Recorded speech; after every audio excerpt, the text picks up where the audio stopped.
إن الحمد لله نحمده ونستعينه ونستغفره ونعوذ بالله من شرور أنفسنا ومن سيئات أعمالنا. من يهده الله فلا مضل له ومن يضلل فلا هادي له. وأشهد أن لا إله إلا الله وحده لا شريك له وأشهد أن محمدا عبده ورسوله. أما بعد، يا أيها الذين آمنوا اتقوا الله حق تقاته ولا تموتن إلا وأنتم مسلمون.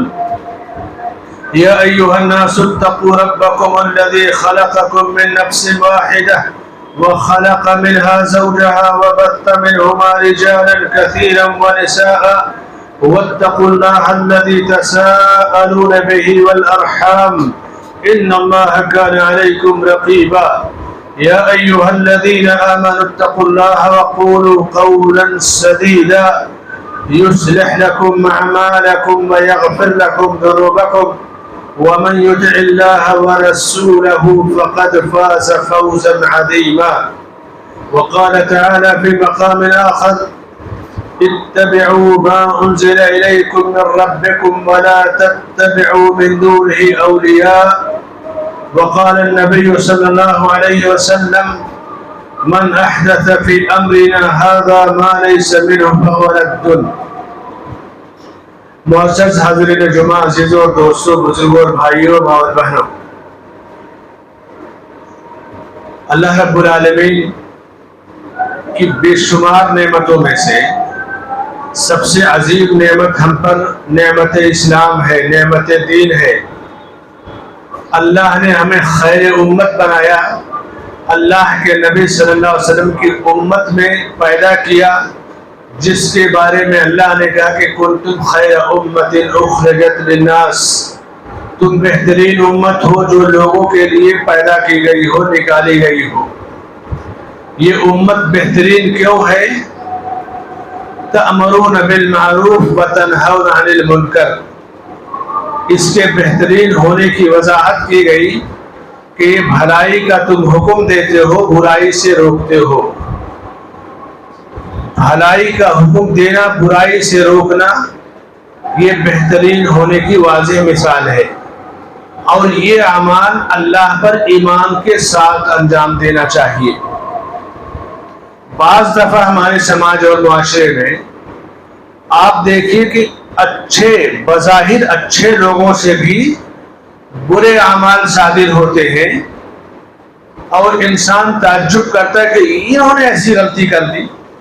یا اچھی جگہوں پہ بھی برائیاں وجود میں آتی ہیں. اچھی جگہیں، سب سے اچھی جگہ دنیا میں مسجد ہے، مسجدوں سے برائیاں وجود میں آتی ہیں. وہ کیسے؟ ابھی اس کی تفصیل میں آپ کو بتاتا ہوں ایک حدیث کی روشنی میں، کہ انسان کی جڑ جب مضبوط نہیں رہتی ہے تو پھر وہ جگہ سے یا شخصیت سے دھوکہ کھا سکتا ہے. امام دارمی رحمہ اللہ نے سنن الدارمی میں اس حدیث کو بیان کیا ہے ابو موسیٰ اشعری رضی اللہ عنہ سے، اور شیخ البانی رحمہ اللہ نے صحیحہ میں اس کو ذکر کیا ہے. ابو موسیٰ اشعری رضی اللہ تعالیٰ عنہ کہتے ہیں کہ ایک دن میں کوفہ کی مسجد میں پہنچا. کوفہ ایک شہر کا نام ہے عراق کے اندر، جس کو عمر بن خطاب رضی اللہ عنہ نے اپنے عہد خلافت میں بسایا تھا، نیا شہر بسایا تھا. مسلم حکمرانوں یا خلفاء کی تاریخ رہی ہے کہ وہ شہروں کا نام نہیں بدلتے بلکہ شہروں کو بساتے تھے، نیا شہر بساتے اور آباد کرتے. اور اس شہر کی جو ضرورتیں تھیں، لوگوں کی دینی ضرورتوں کو پوری کرنے کے لیے چند منتخب صحابہ کی ایک ٹیم کو بھیجا، جن میں ابو موسیٰ اشعری اور عبداللہ ابن مسعود رضی اللہ عنہ بھی شامل تھے. عبداللہ ابن مسعود فقیہ صحابہ میں ہوتا. عبداللہ بن مسعود، عبداللہ بن عباس، جب فقہا کا ذکر آتا ہے وہ صحابہ جن کی فقہ مسلم ہے ان میں عبداللہ ابن مسعود ہے. عبداللہ ابن مسعود رضی اللہ عنہ کوفہ کے امیر تھے، گورنر تھے. کوفہ کی مسجد میں ان کا درس ہوتا تھا. وہ درس فجر میں ہوتا تھا. فجر کے جو دروس ہوتے ہیں یہ بڑے بابرکت ہوتے ہیں. آج بھی عرب کے اندر فجر میں علماء کے دروس ہوتے ہیں. اور ہمارے ہندوستانی عوام کا ایک مزاج ہے کہ درس ہو رہا ہے, کسی ضرورت سے عالم کو کہیں جانا پڑ گیا, 1-2 ہفتہ گیپ ہو گیا تو کٹ جائیں گے کہ چلو اب سلسلہ ٹوٹ گیا. پچھلے چند مہینہ پہلے ایک کتاب کو امام حرم شیخ ابن حمید حفظہ اللہ نے ختم کیا. وہ کتاب اگر برابر درس دی جائے تو 4-6 مہینے میں ختم ہو سکتی, لیکن 18 سال میں ختم کیا. اس میں 2 سال ریاض میں تھے, دنیا کے اور ملکوں کا سفر ہے یہاں وہاں, لیکن سلسلہ نہیں منقطع ہوا. بخاری, مسلم, زاد المعاد, تفسیر کی کتابیں 10-15 سال میں علماء ختم کرتے ہیں. جو ضرورتیں ہوتی ہیں سب پوری کرتے ہیں, جہاں سفر ہوتا ہے سفر کرتے ہیں, چھٹیاں گزارتے ہیں, پھر واپس آئے سلسلہ شروع ہو جاتا ہے. جب علم سے بندہ جڑا رہے گا تو غیر حاضری کا اثر نہیں پڑتا ہے. اور فجر کا درس اس لیے بابرکت ہوتا ہے کہ آدمی اس میں پابندی سے حاضر ہو جاتا ہے. گھر پر موجود ہے, اسے نماز پڑھنی ہے, فجر کے لیے مسجد میں چلا جائے گا. صحابہ کے زمانے میں بھی یہ دروس ہوتے تھے فجر میں. آج بھی فجر کے دروس عرب کی مساجد میں جاری اور ساری ہوتے ہیں. بعض دروس آدھا گھنٹہ 1 گھنٹہ ہوتے ہیں, بعض 2 گھنٹہ ہوتے ہیں. ہم لوگ جس شیخ عالم کے پاس فجر کا درس ہوتا تھا ہفتے میں 2 دن, فجر کے بعد سے 8 بجے تک ہمارے دروس ہوتے تھے, 4-5 کتابیں پڑھی جاتی تھی. آج بھی یہ سلسلہ جاری ہے. یہ سلسلہ عہد صحابہ سے چلا آ رہا ہے. فجر کے درس کی خوبی یہ ہے کہ بندہ صرف فجر کے لیے نہیں اٹھتا ہے, آدھے سے زیادہ لوگ اس میں تہجد گزار ہو جاتے ہیں. آدھے سے زیادہ لوگ تہجد کے پابند ہو جاتے ہیں. چلو بھائی 2 آیت کی تفسیر سننا ہے فجر میں پابندی سے, آدھا گھنٹہ پہلے اٹھے, کچھ دن 1 گھنٹہ پہلے اٹھے, چلیے تہجد پڑھ لیتے, 2 ہی رکعت 4 رکعت, دھیرے دھیرے بڑھائے اور آ گئے سنت فجر گھر پڑھ کے مسجد میں آ گئے. عبداللہ بن مسعود رضی اللہ عنہ کے گھر کے سامنے فجر سے پہلے شاگردوں کی بھیڑ لگ جاتی تھی. یہ بھیڑ کیوں لگتی تھی؟ سوچئے, فجر سے پہلے دروازے کے سامنے بھیڑ لگ جائے کہ عبداللہ ابن مسعود جب یہاں سے نکلیں گے مسجد کی طرف جائیں گے تو ہم لوگ بھی ساتھ میں ان کے جائیں گے اور راستے میں ان سے مسائل پوچھتے ہوئے جائیں گے. وقت کی قیمت اس طرح ہوتی ہے. عرب کے اندر یہ ماحول ہے, ہم نے تو آنکھوں سے دیکھا ہے. شیخ محمد بن صالح العثیمین رحمہ اللہ اس دور کے سب سے بڑے فقیہ تھے دنیا میں. جب وہ گھر سے نکلتے تو گھر سے نکلنے کا ٹائم طلبہ کو معلوم ہوتا تھا. اس سے 10 منٹ پہلے دروازے کے دائیں بائیں آ کر کھڑے ہو جاتے. شیخ نکلتے تھے, کسی نے شیخ کا جو بشت عبایا پہنتے وہ لے لیا, ہاتھ میں عصا ہے وہ لے لیا, اور سوالات کرتے ہوئے مسجد تک جاتے تھے. اور مسجد بہت دور مگر قریب بھی نہیں ہوتی تھی. ادھر آپ کے ایک سگنل ہے, تقریباً اس سگنل کے اتنی دوری مسجد ہوتی تھی. طلبہ سوالات کرتے ہوئے جاتے تھے. عبداللہ ابن مسعود کے زمانے میں جو لوگ جمع ہوتے وہ بعض صحابہ اور بعض تابعین تھے, زیادہ تر تابعین تھے, جمع ہو جاتے. ایک دن کیا ہوا کہ ابو موسیٰ اشعری رضی اللہ عنہ مسجد سے گزرتے ہوئے پھر ان کے گھر پہ آئے اور دروازے پہ دیکھا کہ بھیڑ ہے. پوچھا کہ کیا ابو عبد الرحمن نکل گئے؟ ان کی کوئی نیت تھی عبداللہ ابن مسعود کی. کہا نہیں, ابھی گھر میں ہے.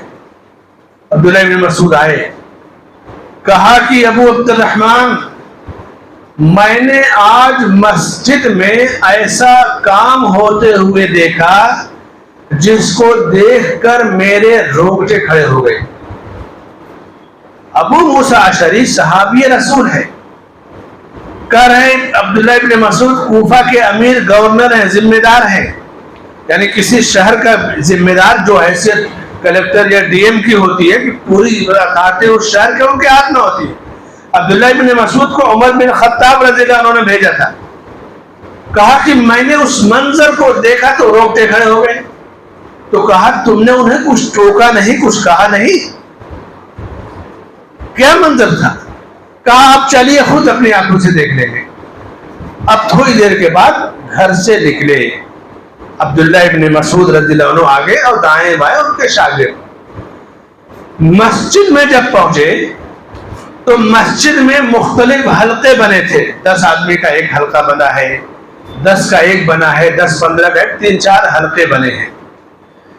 حلقے میں ایک آدمی کہہ رہا ہے کہ 100 بار سبحان اللہ کہو, دوسرے پھر 100 بار کے بعد کہا 100 بار الحمدللہ کہو تو یہ ملے گا, 100 بار اللہ اکبر کو, 100 کی گنتی کا ان کو ہوم ورک دے رہا ہے, لوگ کر رہے ہیں. آپ کہیں گے یہ کون سا بڑا کام تھا کہ لوگ کے کھڑے ہو جائیں, یہ کون سا غلط کام تھا؟ میں نے کہا شروع میں کہ مساجد میں بھی غلط کام ہوتے ہیں. غلط اس لیے کہا جا رہا ہے کہ ابو موسیٰ اشعری کہتے ہیں کہ میرے روکتے کھڑے ہو گئے اس کام کو دیکھ کر کے. عبداللہ ابن مسعود نے دیکھا دور سے ان کاموں کو اور اپنے چہرے کو ڈھانک لیا. برنس ایک لباس ہوتا ہے, پہنا بھی جاتا ہے, جہاں سرد علاقے ہوتے ہیں تو کوٹ اور سر کی ٹوپی ایک ساتھ ہوتی ہے, ٹھنڈی کی کوٹ جو پہنتے ہیں, تو اس ٹوپی سے اپنے چہرے کو ڈھانک لیا.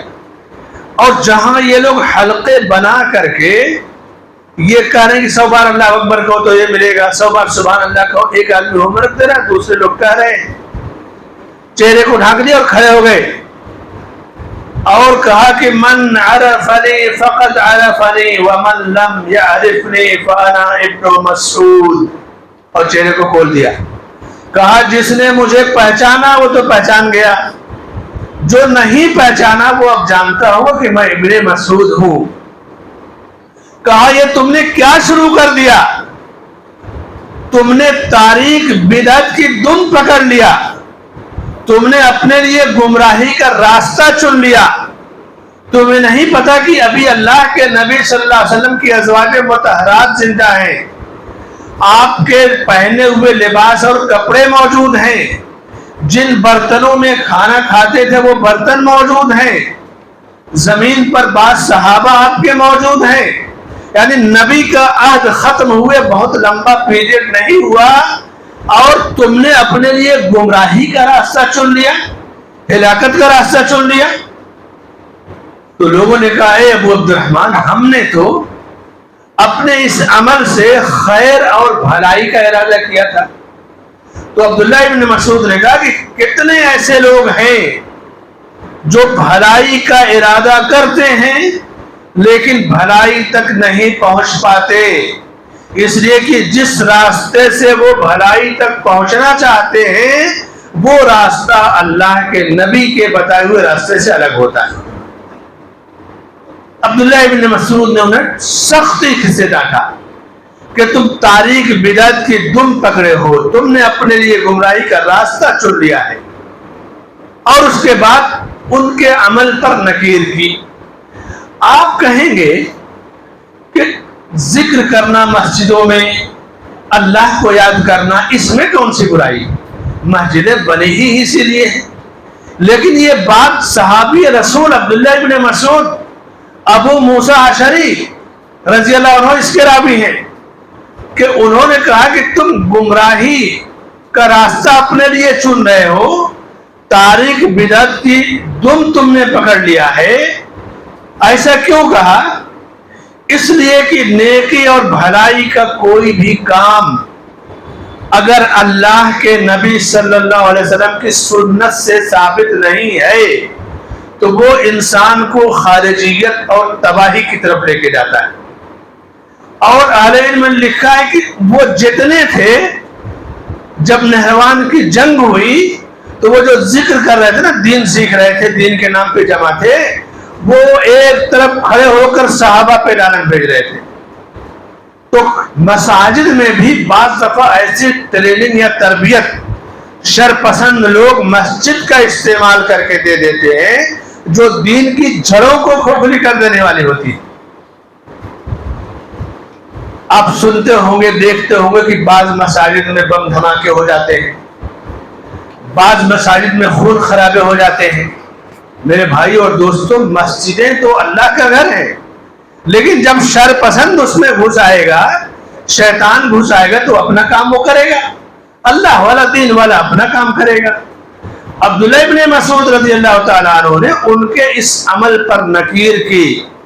اہل علم نے لکھا کہ یہ خارجیت اسی کو کہتے ہیں، دین سے نکل جانا، دین کے نام پر دین کی جڑوں کو کھوکھلا کرنا، اسلام کے نام پر اسلام کی جڑوں کو کھوکھلا کرنا۔ کسی کے قاری ہونے سے، حافظ ہونے سے، دیندار ہونے سے کبھی دھوکہ نہیں کھانا چاہیے۔ اگر اس کی جڑیں مضبوط نہیں ہیں، آپ ہمیشہ اپنا ایمان اتنا مضبوط رکھیے کہ فتنے کو پہچان سکیں۔ مصر میں جب عمرو بن عاص رضی اللہ عنہ کو عمر بن خطاب رضی اللہ عنہ نے وہاں کا والی اور گورنر بنا کر بھیجا، جس طرح کوفہ میں عبداللہ ابن مسعود کو بھیجا، اسی طرح مصر میں عمرو بن عاص کو بھیجا۔ عمرو بن عاص رضی اللہ عنہ پورے مصر کی قیادت اور اس کو پورا سسٹم سنبھالتے تھے۔ ایک بار انہوں نے حضرت عمر رضی اللہ عنہ کو خط لکھا کہ مجھے ایک ایسا آدمی دو جو مصر کے لوگوں کو قرآن سکھا سکے، دین سکھا سکے، یہاں لوگوں کو دین سکھانے کی ضرورت ہے۔ تو انہوں نے مرکز سے، سینٹر سے عالم اور حافظ کی ڈیمانڈ کی۔ آپ سوچئے کہ کبھی کبھی بڑا آدمی بھی افراد نہ پہچان پائے اور غلطیاں کیسے ہو جاتی ہیں۔ فتنے کو پہچاننا اسی لیے ضروری ہے۔ حضرت عمر بن خطاب رضی اللہ عنہ جیسے دور اندیش صحابی، انہوں نے ابن ملجم کو بھیجا، کہا کہ یہ بہت بڑا قاری، حافظ، دین کا فقیہ ہے، لقد آثرتک علی نفسی وبعثتک رجلا صالحا، ایک بڑا نیک آدمی آپ کے پاس بھیج رہا ہوں اور میں قربانی دے کر بھیج رہا ہوں، کیونکہ اس آدمی کو میں اپنے پاس رکھنا چاہتا تھا کہ میرے یہاں رہے گا، دین سکھائے گا، چلو تمہارے پاس بھیجتا ہوں۔ ابن ملجم گیا اور مصر میں اس نے سکونت اختیار کی۔ مصر میں جو اس کو مکان ملا تو ابن ملجم نے کہا کہ میرا مکان مسجد کے پاس ہونا چاہیے تاکہ میں لوگوں کو دین سکھاؤں۔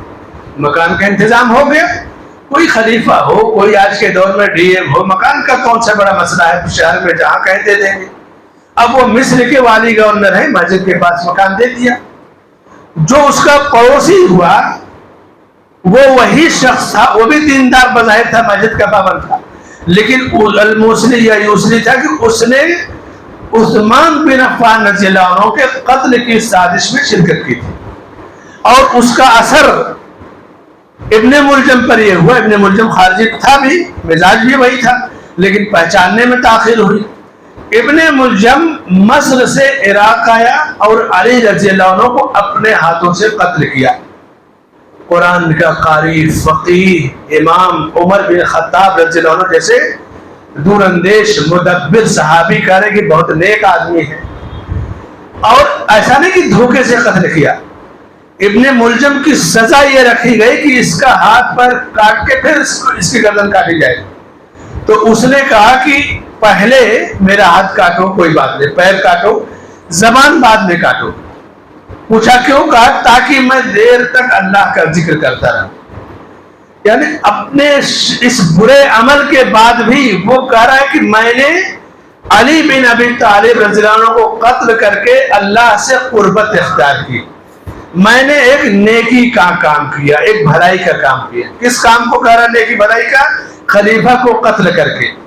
تو جب انسان کے دل میں، دماغ میں خارجیت، شرپسندی، فتنہ پروری داخل ہو جاتی ہے تو اس کا اثر پہلے دیندار، نیک، اچھے لوگوں پر بھی اس کا اثر آتا ہے۔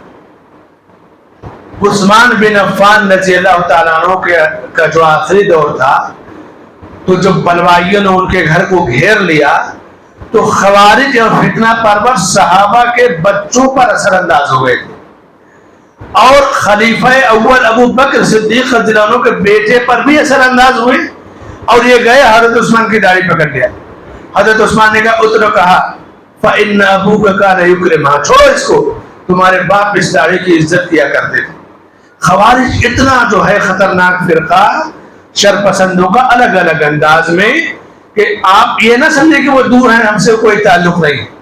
مسجدوں سے ہمارے بچوں کی برین واشنگ کر کے لے جائیں گے، مسجدوں میں یعنی اس طرح دماغ میں بیٹھائیں گے کہ یہ فلاں گروہ کافر، فلاں امام کافر، فلاں عالم کافر، اس کی کوئی حیثیت نہیں، اور اس کے بعد پھر زبان درازی، فتوے بازی، یہ چیزیں ہوگی۔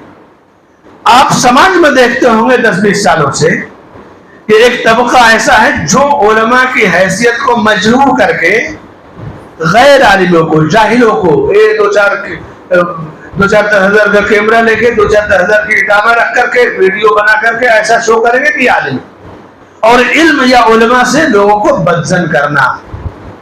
اور جب امت اس فتنے میں پڑ جائے گی تو جو فتنہ عبداللہ ابن مسعود نے محسوس کیا تھا کہ وہ بھلائی کا کام کر رہے تھے، لیکن بھلائی کے کام کا دعویٰ کرنے کے باوجود تاریخ بدعت کی دم اور گمراہی کا راستہ کیوں چنا تھا؟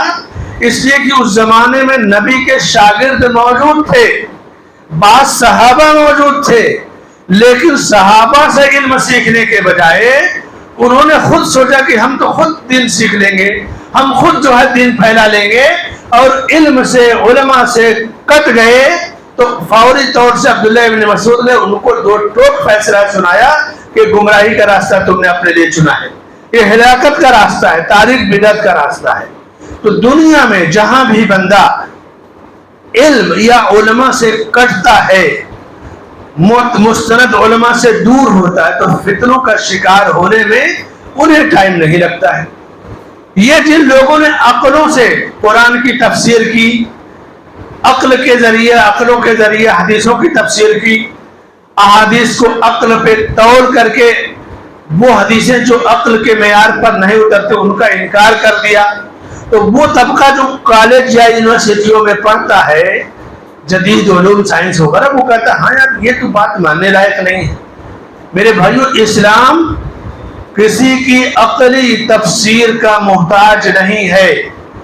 جو دانشور، قلم کار، فنکار یا جادوگر خطیب بڑے سے بڑے انداز میں خطبہ دے، لیکن اگر وہ اسلامی تعلیمات کو یا حدیث کو عقلی طور پر سمجھانے کی کوشش کرے تو اس سے بڑا خارجی اور فتنہ پرور کوئی نہیں ہے۔ لیکن نوجوان اس سے متاثر ہو جاتا ہے۔ متاثر کیوں ہوتا ہے؟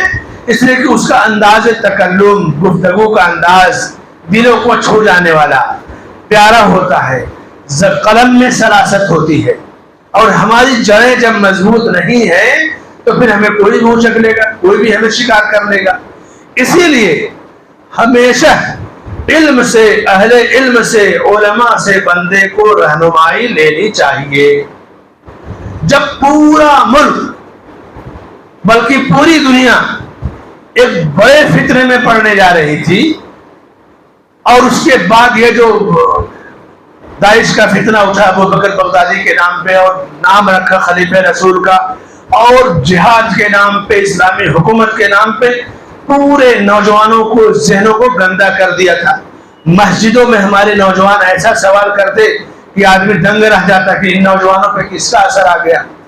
اس وقت بالکل عین اسی شباب میں مفتی مدینہ شیخ عبد المحسن حمد العباد حفظہ اللہ، 85-90 سال عمر ہے، حرم میں کم سے کم 50 سال درس دیا ہوگا مسجد نبوی میں۔ ابھی پچھلے 2-3 مہینے پہلے عمر کا تقاضا تھا تو انہوں نے کہا کہ اب میں درس نہیں دے پاؤں، ویل چیئر پر لائے جاتے تھے، درس ہوتا تھا، لیکن اب آرام کر رہے ہیں۔ اس عہد شباب میں، اس فتنے کے، جب کچھ لوگوں نے کہا کہ لوگ کہتے ہیں کہ خلافت قائم ہو گئی اور ہم نے خلیفہ بغدادی کے ہاتھ پر بیعت کی، تو اس وقت شیخ نے فوری طور سے کہا کہ انما ہم بایعوا علی الشیطان او علی ید الشیطان، ان لوگوں نے شیطان کے ہاتھوں پہ بیعت کی۔ بعد میں تو لوگوں نے فتنے کو پہچان دیا، لیکن بالکل آغاز میں، ابتدا میں، جب لوگوں کی نظریں جھکی ہوئی تھی، فیصلے نہیں کر پا رہے تھے، نوجوان شکار ہو رہے تھے، اس لیے میرے بھائی اور دوستو فتنے کو پہچاننا ضروری ہے۔ جتنی بھی بدعتیں سماج اور معاشرے میں رائج ہوتی ہے، یہ تمام بدعتیں دین میں ایک فتنہ ہے۔ جیسے ابھی سفر کا مہینہ ہے، سفر کے مہینے میں ایک نئی بدعت، ایک نئی سوچ اچھا، بدعت جس طرح نیکی کے نام پہ کی جاتی ہے، اسی طرح سے کچھ بدعتیں نبی صلی اللہ علیہ وسلم سے محبت کے نام پہ انجام دی جاتی ہیں کہ ماہ سفر میں آخری بدھ میں اللہ کے نبی صلی اللہ علیہ وسلم کی بیماری شروع ہوئی اور ربیع الاول میں وفات ہوئی، تو سفر کے اس مہینے کو جس میں ہم چل رہے ہیں اس کو منحوس سمجھنے لگتے ہیں کہ نبی کی بیماری کا مہینہ ہے، پھر وفات آگے آ رہی ہے، اور اس کے بعد پھر اس کو نحوست سے تعبیر کرتے ہیں۔ یہ چیزیں ایک طرف تو نبی سے محبت کو آپ کا محبت کا دعویٰ کر رہی ہیں، دوسری طرف نبی اس کی تعلیم سے آپ کو کاٹ رہی ہے۔ اللہ کے نبی صلی اللہ علیہ وسلم فرماتے لا عدوہ ولا طیرہ ولا سفر ولا حامہ، نہ تو چھوٹ چھات کوئی بیماری ہے، نہ پرندوں کو، جیسے پرندوں کو عرب کے لوگ اڑاتے تھے اور فال نکالتے، جدھر چاہتے تھے پرندہ ادھر گیا تو نیک فال ہے، الٹی سائڈ میں چلا گیا تو کہتے کہ شبھ دن نہیں ہے، جیسے جادوگر یا روڈ پر بیٹھے ہوئے طوطے وغیرہ کو رکھ کر کے کاغذ یا پیپر نکلواتے ہیں۔ یا ایک پرندہ اور تھا، جب وہ بولتا تو عقیدہ رکھتے کہ کوئی بڑی بیماری آنے والی ہے یا سفر کی بیماری یا سفر کا معاملہ۔ کہا ان چیزوں کی کوئی حیثیت نہیں، نبی نے آپ کو صاف ستھرا عقیدہ دیا کہ کسی کی موت اور زندگی سے کسی مہینے اور ہفتے کا کوئی تعلق نہیں ہے، لیکن دوسری طرف نبی سے محبت کے نام پر کس طرح نبی کی تعلیم سے بندوں کو دور کیا گیا اور آخری بدھ کو منحوس سمجھا گیا۔ پھر اس کے بعد ابھی ربیع الاول آئے گا تو پھر محبت رسول کے نام پہ کیا دھوم دھڑاکا ہوگا، وہ تو آپ کے سامنے ہے۔ اللہ کے نبی صلی اللہ علیہ وسلم کے فرزند ابراہیم کی جس دن وفات ہوئی اس دن سورج گرہن لگ گیا۔ لوگوں نے یہ سمجھا کہ ابراہیم ایک بہت بڑے باپ، بڑی شخصیت کے بیٹے تھے، سورج بھی اداس ہو گیا، گرہن لگ گیا، ایک عقیدہ ذہن میں بس گیا۔ تو آپ صلی اللہ علیہ وسلم نے اس باطل عقیدے کی تردید کر کے سورج اور چاند کا تعارف کرا کہ ان الشمس والقمر آیتان من آیات اللہ، سورج اور چاند اللہ کی نشانیوں میں سے یہ نشانیاں ہیں۔ کسی کی موت سے ان کو گرہن نہیں لگتا ہے، کسی کی موت یا زندگی سے ان کے گرہن لگنے کا تعلق نہیں، گرہن اللہ کی ایک نشانی، اللہ کی ایک قدرت ہے۔ سورج اللہ کی ایک مخلوق ہے، چاند اللہ کی ایک مخلوق ہے۔ پچھلے کچھ ہفتہ پہلے ہمارے ملک ہندوستان کے سائنسدانوں نے چاند کے سفر پہ جانے کا، چاند تک پہنچنے کا دعویٰ کیا۔ ظاہر سی بات ہے، اس کو ہم دعویٰ ہی کہیں گے۔ چاند اللہ کی مخلوق ہے، سورج مخلوق ہے، سیارے مخلوق ہے، اور اللہ کی کائنات میں انسان جو اللہ کی کائنات کا علم سیکھ کر کہیں بھی جا سکتا ہے، پہنچ سکتا ہے، ایسا ہو بھی سکتا ہے۔ لیکن اتنا جان لے کہ چاند پر پہنچنے کے بعد بھی پہنچنے کا دعویٰ کیا، ہم نے تو اپنی آنکھوں سے نہیں دیکھا، نہ آپ نے دیکھا، خبروں نے بتایا کہ پہنچ گئے، تو چاند پر پہنچنے کا دعویٰ کرنے والوں کی حیثیت اسلامی عقیدے اور ایمان کے لحاظ سے اتنی ہے کہ اگر عبادت کرنی ہے رب کی عبادت، حج کا مہینہ چاند دیکھ کے شروع ہوگا، روزہ چاند دیکھ کے شروع ہوگا، باقی موسم جو عبادتیں ہیں ہماری عربی مہینے سے شروع ہوتی ہیں، تو رب کی عبادت و بندگی میں اگر ان کی گواہی قبول کرنی ہو تو شریعت میں ان کی گواہی قابل قبول نہیں۔ پہنچ جانا الگ بات ہے، لیکن عبادت کے لیے اللہ نے جو پابندی لگائی کہ ایمان والے ہونے چاہیے، عمل صالح کرنے والے ہونے چاہیے۔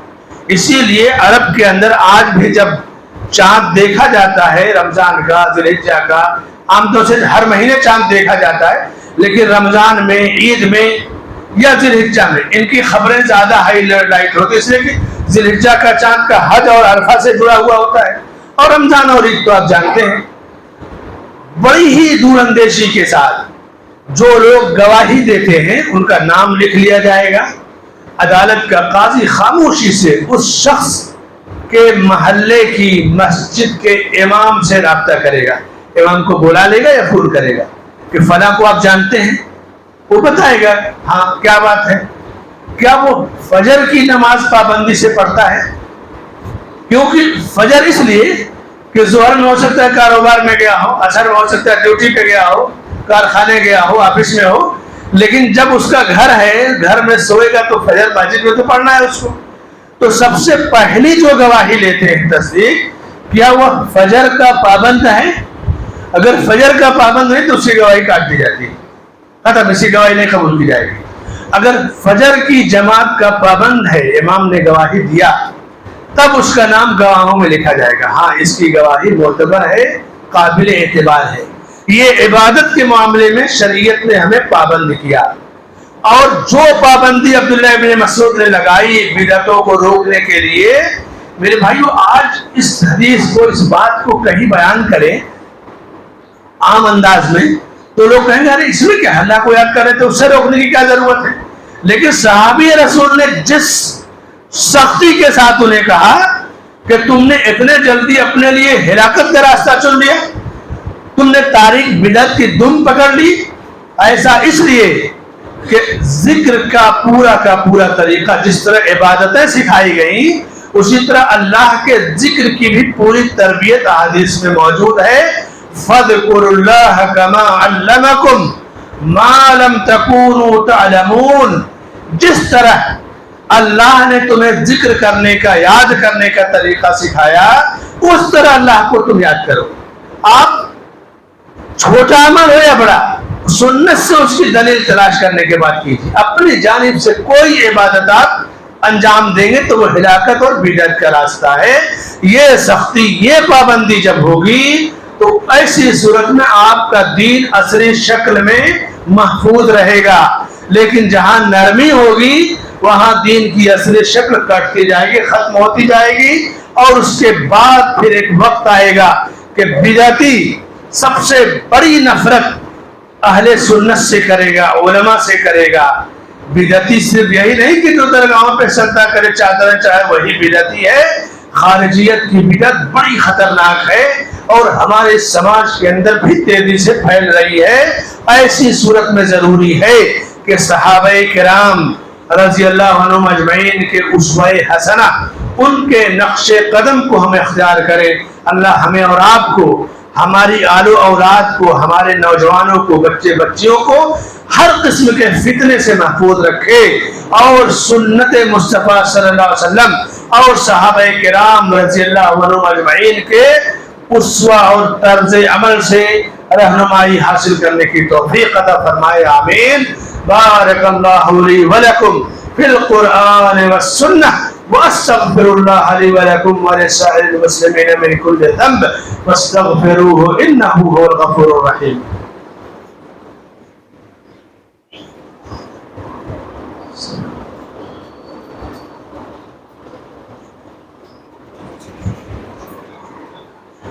ان الحمد للہ نحمده ونستعینه ونستغفره ونعوذ باللہ من شرور انفسنا